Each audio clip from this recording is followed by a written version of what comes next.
over the break, the last time we talked to our good friend and sometimes a member of this program, part-time member of this program, Shea, he was making a road trip to Colorado, flew out, drove back. That's right. The plan was, I don't know if it was actually verbalized, was for him to suitcase you back some product. You know, the whole thing is... Has that come to fruition? I'm really glad you asked about that. I said to him, we were on air, and I said, are you going to bring me back some dro? Remember that? Hydroponic. I do remember that. Yes. He goes, oh, yeah, man, I'll bring you some dro, this and that, blah, blah. So I was like, yeah, okay. You know, we leave it at that. We don't say another word about it. So yesterday I saw Did you hand him any cash? No, I didn't. No. I felt like I could pay him on the return. Okay. You know. Okay. Upon delivery. Yes. Don't you think? I mean, I felt like that was okay. Maybe I should. Well, otherwise, I mean, if you hand him $100, he might buy $50 worth of this and then $50 worth of snacks from Shea in Nebraska. That's right. As a tip, you know, as a thing for him. Although I trust him. I mean, Shay's a good guy. He's a trustworthy guy. He knows how much money I make. He saw that last year. He'll always have that over you. He saw my check stub last year. It was accidentally emailed to him. That's why I think he thought you could go ahead and pay him first. Well, now that was never discussed. Payment was never discussed. Okay. Right. Yesterday, I saw him in that meeting. That's the first time I've seen him in 3 weeks. Before Christmas, yeah 3 weeks. And so Hey, Chris Kelly. Yeah, I'm BB Shea. Yeah, that's right, sorry. I had COVID. I'm blaming So you're the new guy. What? I said, hey, man, did you get me any of that dro? And he said, oh, I wasn't able to do that. I said, what? What are you talking about? And I said, did you get yourself any? He goes, I did. What? And that's when they just like that. Yeah, that's when they surprised me with the cake for my 30th anniversary. And Snap the photo. Yeah, we'll snap the photo. I'm high right now. I don't know if this is real or not. Is that a cake? You should have seen how much Caesar salad he ate. We had a Caesar salad up there yesterday. This pizza's delicious. He's eating salad. I'll tell you something else about that. All right. The meeting? Sort of. Are you aware? I know Biggie is. Years ago, Chris Demm used to do a show on the weekends called That Demm Music Show. Oh, yeah. Wild success. Okay. Very popular. People loved it. He did it for 6 years. It is for hardcore music fans. Okay, right. Very niche, hardcore music. But we got comments all the time. Finally, somebody plays it. Somebody says it, you know. So he would air it on Sundays. Tremendous amount of work. He and Dave did a lot of work on it together. I always thought it was worthless. You know my feeling on it. I always remember behind the scenes and back channels like, why are we putting this thing on? You know, and people say, what kind of ratings is it getting? None that matter. But everybody would say to me, oh man, that Demm music show on Sunday is so good. And I'd say, yeah, I haven't heard it. I don't know. I don't know anything about it. It was on Sundays.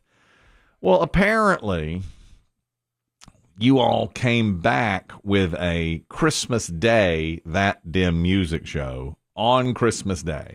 Yeah, that was Weather Dave's idea entirely. He just decided to kind of cobble together some of the older broadcasts. It was not an original program. Oh, it wasn't? No. Oh, okay. So, all right. But yeah, it was like a commercial-free Christmas gift. Isn't that nice? Early Christmas morning. Oh, that's nice. Well, did it air on Christmas morning? Yeah, I think from like 6 to 8 or 7 to 9 a.m.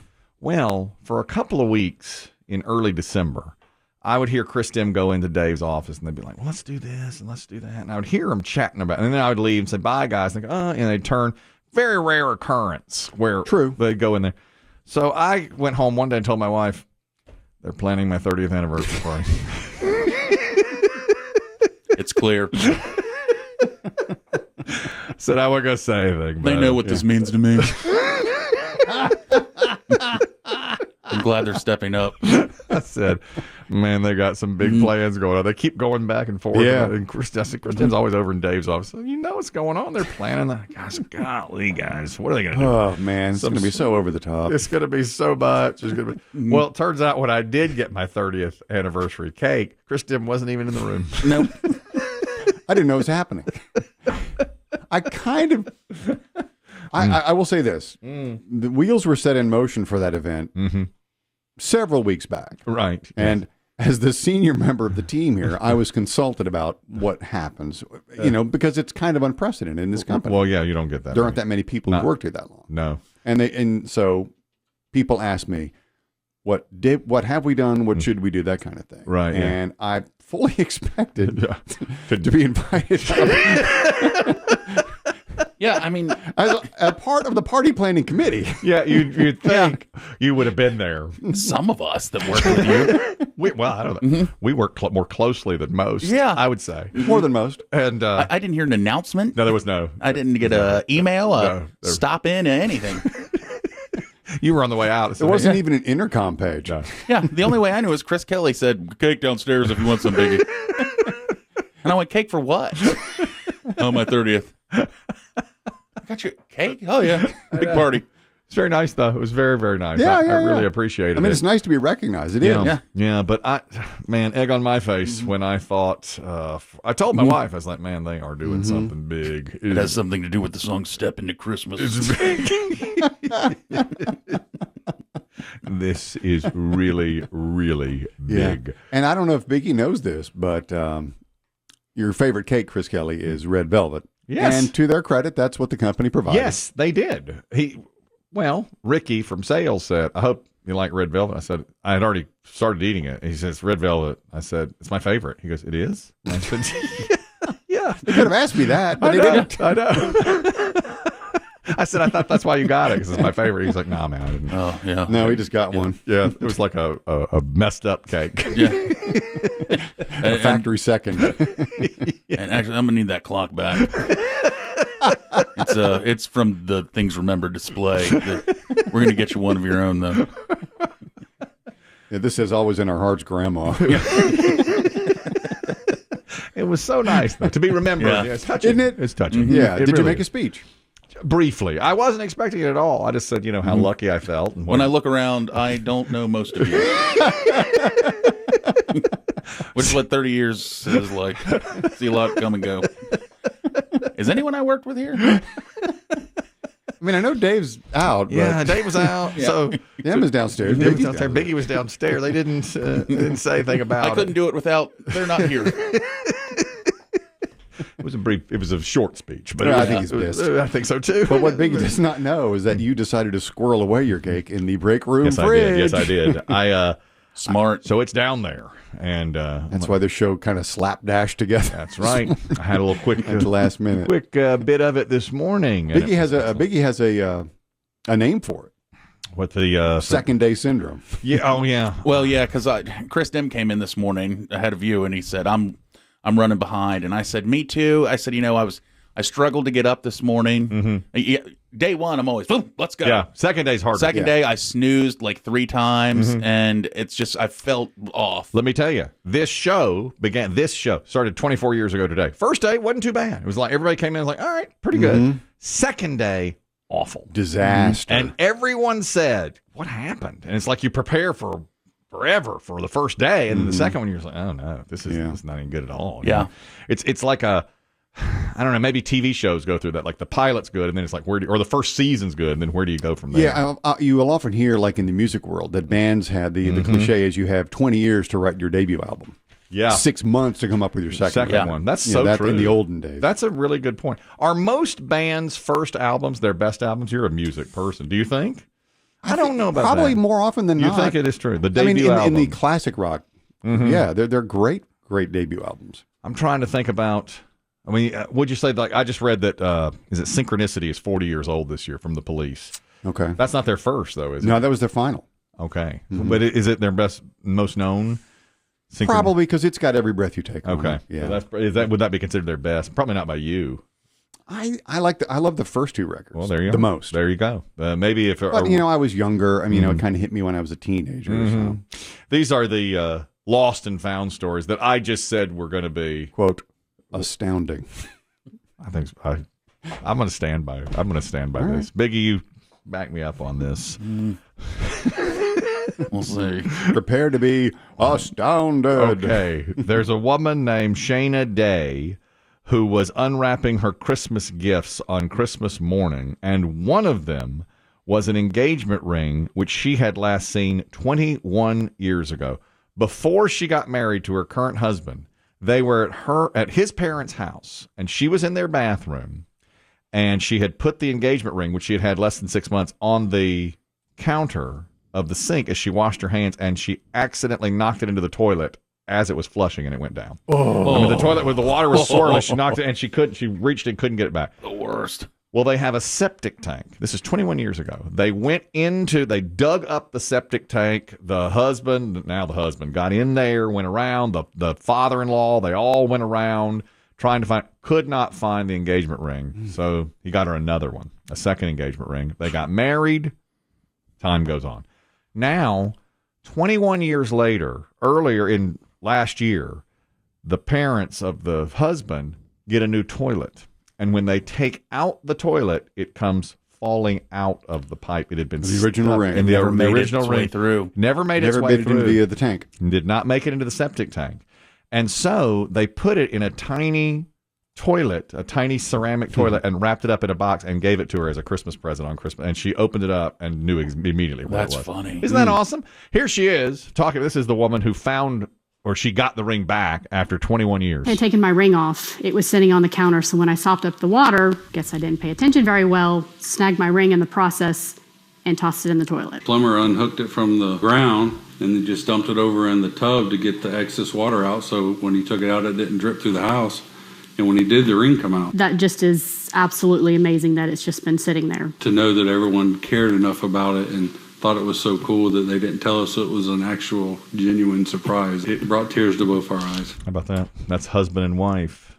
Do you think at any point that night, while they were, maybe having a glass of eggnog, making the fire crackle, thinking about the pleasantries of the day, the dad turned to the wife and said, "You had me crawl through that septic." I would. For 45 minutes, sifting through every tampon, every turd, every log. I think all the guys who were down there in that septic tank probably said, you couldn't take out the back of the toilet. Yeah, you didn't think maybe to look up underneath you just unseal the ring. Could have had a plumber out here 21 years ago. Right. No, they went through that septic tank, and now she's got her original. Now she has two engagement rings. She has two diamond rings. Which do you wear both, or do you kind of reset the first dime or the first diamond and make it like an anniversary ring? That's not uncommon. Maybe that's what she'll wind up doing. I just read today that younger people are going away from diamonds for the engagement ring. They'll just do a gold ring or an emerald. They don't want to spend the money on the diamonds. I mean, these are young people now saying that they don't get it. They don't care. It's an expensive tradition. Although we have heard, right? Isn't science working on these lab-grown diamonds that'll be less expensive? You would assume. Yeah, because they can just make them then, and they look like they're not as rare. Diamond. That's right. It's called ethically sourced diamonds now too. That's a big thing. Yeah. No more blood diamonds. Okay. Yeah. Well, I can tell you this. I've heard that term because my girlfriend said one time something like, "You're talking diamond rings." Oh, no. You said girlfriend. No. Bombshell. We're not talking ring, but she said something like, I only want a ring that's ethically sourced diamonds. And I said, what is that? And she said, well, one that's, made the right way. Right. I said, no blood diamonds, no children mining. Yep. And not suitcased out of mine in Zambia. Exactly. That's right. And she said, so you can get ethically sourced diamonds now, and they are, supposed to be more expensive. And I just started chuckling. Said, why is that funny to you? Yeah. I said, because everybody's going to put ethically sourced. It's just a sticker. I said, it's a sticker on a box. I asked my wife if she wanted an ethically sourced diamond. She said, absolutely not. No, yeah. No. I want the nicest diamond we can afford, period. She didn't care where it came from. That was it. So that's what I want got. a small Ugandan boy to suitcase this across the border. There. And we did. I had that. That's right. I have a picture of it, of the suitcaser. The other item that was lost and now found is from Fayette County, West Virginia. A woman named Sharon Day was 16 years old in 1968. She was a student at Fayetteville High School, and she lost her wallet at a school dance. She thinks that's where she lost it. And this was at the school back in 1968. Little did she know that when the school closed in 2019, a contracting company would come in and renovate, and they're now turning the school into apartments. and they found in the ductwork her completely in perfect condition wallet from 1968. So if she was 16 then, she was born in 52, which makes her, 70 now. So she is 70 now. And apparently the duct, which the entrance had been bolted shut by the school years before, would have never been exposed if it weren't for the renovation. How did it get there? That's a great question. She never has. Yeah. She's never said how did it fall out of a duct. purse? Would she take it into a That must have been it. bathroom? Yeah, that's a great question. She doesn't know really. Because women's wallets are large, bigger. typically. Yeah, you'd think. And she's not on Facebook, but her sister is the guy put it up on Facebook. Said we can find this person, because there were there was ID and stuff in there. And so her sister said, you're going to want to look at Facebook. This is the guy who found it and the woman who had lost the wallet, 50 years ago. This is the ductwork that we were breaking loose when it fell out. When we found that wallet, there was something that was just instantaneously very different about it. Like, this is something that we can identify as the personal property of someone that might very well still live in this area. I think we can actually find this person. My sister told me that they found something for you. I didn't ever think having something like that 54 years from when I had it. 54 years later, she gets it, and she sees pictures of all her friends that she hasn't seen in years and years. And now she says she's going to make a scrapbook out of it, out of all those pictures and everything that was in the wallet. And they asked her, did it take you right back to high school? And she said, yeah, it did. Oh, that's your dream, Kelly. Yeah, that is. In some form. It took her back to high school after all those years. Oh, it's beautiful, isn't it?